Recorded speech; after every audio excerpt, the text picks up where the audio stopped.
Gibran makin jauh ninggalin Ganjar dan Koster yang kebanyakan drama. Indonesia sejak dulu kala tetap dipuja-puja bangsa. Berita buruk sudah kita dengar, yaitu tentang pengumuman dari FIFA, induk sepak bola dunia. Ini secara resmi mengumumkan jika Indonesia batal jadi tuan rumah Piala Dunia U20 yang sedianya akan dilaksanakan dari 20 Mei hingga 11 Juni 2023. Tapi mari kita flashback sejenak, seperti halnya Cina, Israel juga menimbulkan reaksi alergi bagi sebagian orang. Apalagi kalau digabungkan dengan Palestina, maka akan dijadikan gorengan-gorengan isu politik yang besar. Masalah yang terjadi antara Israel dan Palestina adalah masalah politik. Tapi bagi kadrun di sini mereka menariknya karena agama dengan narasi bela agama, dukung saudara seiman Palestina, dijadikan alat politik untuk mencari dukungan yang sudah tentu untuk Pilpres 2024 ke depan. Kalau sudah bicara masalah politik, maka akan ada banyak hal yang mungkin bisa bikin sakit kepala maupun pusing. Pada tahun 2015, pemain bulu tangkis asal Israel Misha Silverman ikut kejuaraan total di WC Bootcamp Jakarta. Yang kedua yaitu atlet panjat tebing yang juga ikut Piala Dunia Panjat Tebing yang berlangsung di Jakarta pada September 2022. Yang ketiga yaitu pembalap sepeda Mikhail Yakov. Dia ikut turnamen.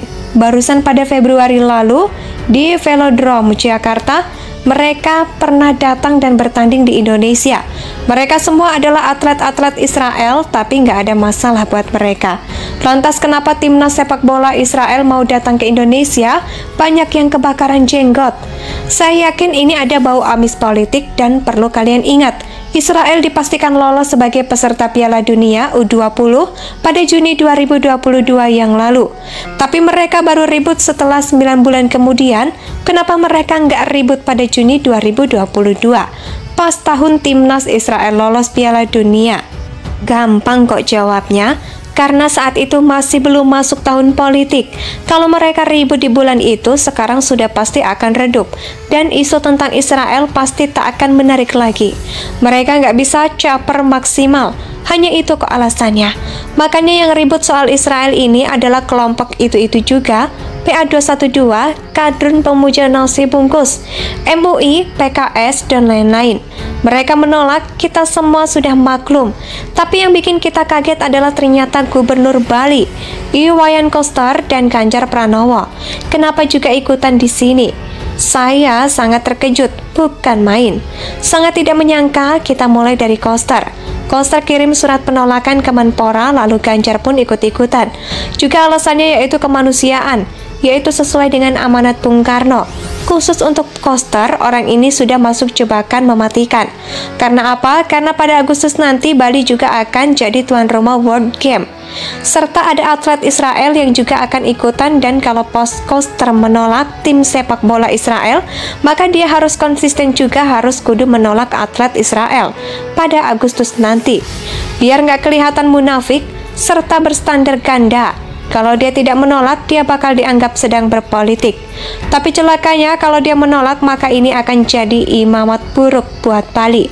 Jadi serba salah, kayak makan buah si malakama. Begitu juga dengan Ganjar Pranowo, juga masuk jebakan Batman. Saya nggak tahu alasan dia ngomong kayak gitu. Entah karena inisiatif pribadi, mau ikutan dapat kredit atau gimana. Intinya, saya rasa dia sedang offside. Malah dua orang ini kalah telak dengan Gibran yang baru seumur jagung di dunia politik. Tapi Gibran begitu sangat bijaksana. Padahal cara saling aman untuk mengomentari isu Israel ini yaitu adalah dengan tidak berkomentar. Diam adalah emas, ya diam adalah emas. Gibran itu contoh pemimpin yang paling bagus. Yang saya lihat saat ini, kalau bisa lebih baik diam saja.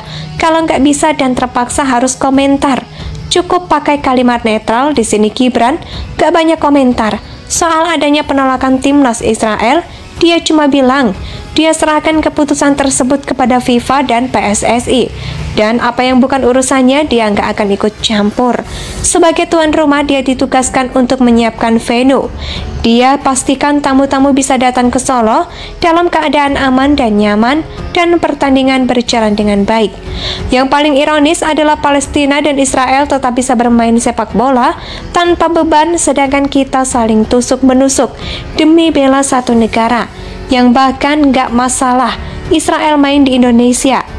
Berita buruk sudah kita dengar, yaitu tentang pengumuman dari FIFA, Induk Sepak Bola Dunia. Ini secara resmi mengumumkan jika Indonesia batal jadi tuan rumah Piala Dunia U20 yang sedianya akan dilaksanakan dari 20 Mei hingga 11 Juni 2023. Tapi mari kita flashback sejenak, seperti halnya Cina, Israel juga menimbulkan reaksi alergi bagi sebagian orang. Apalagi kalau digabungkan dengan Palestina, maka akan dijadikan gorengan-gorengan isu politik yang besar.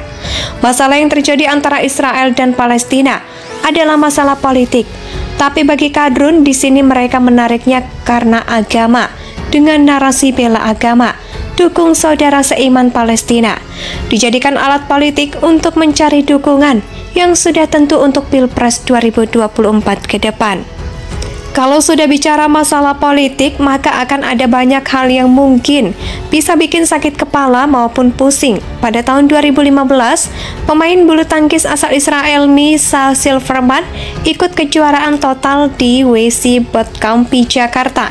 Yang kedua yaitu atlet panjat tebing yang juga ikut Piala Dunia Panjat Tebing yang berlangsung di Jakarta pada September 2022.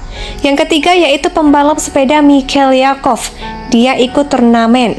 Barusan pada Februari lalu di Velodrome Jakarta, mereka pernah datang dan bertanding di Indonesia. Mereka semua adalah atlet-atlet Israel, tapi nggak ada masalah buat mereka. Lantas kenapa timnas sepak bola Israel mau datang ke Indonesia? Banyak yang kebakaran jenggot. Saya yakin ini ada bau amis politik dan perlu kalian ingat, Israel dipastikan lolos sebagai peserta Piala Dunia U20 pada Juni 2022 yang lalu. Tapi mereka baru ribut setelah 9 bulan kemudian. Kenapa mereka nggak ribut pada Juni 2022? Pas tahun timnas Israel lolos Piala Dunia. Gampang kok jawabnya, karena saat itu masih belum masuk tahun politik. Kalau mereka ribut di bulan itu, sekarang sudah pasti akan redup. Dan isu tentang Israel pasti tak akan menarik lagi. Mereka nggak bisa caper maksimal. Hanya itu kok alasannya. Makanya yang ribut soal Israel ini adalah kelompok itu-itu juga. PA212, kadrun pemuja nasi bungkus, MUI, PKS, dan lain-lain. Mereka menolak, kita semua sudah maklum. Tapi yang bikin kita kaget adalah ternyata Gubernur Bali, Iwayan Koster dan Ganjar Pranowo. Kenapa juga ikutan di sini? Saya sangat terkejut, bukan main. Sangat tidak menyangka kita mulai dari Koster. Koster kirim surat penolakan ke Menpora, lalu Ganjar pun ikut-ikutan. Juga alasannya yaitu kemanusiaan, yaitu sesuai dengan amanat Bung Karno. Khusus untuk Koster, orang ini sudah masuk jebakan mematikan. Karena apa? Karena pada Agustus nanti Bali juga akan jadi tuan rumah World Game. Serta ada atlet Indonesia tanah air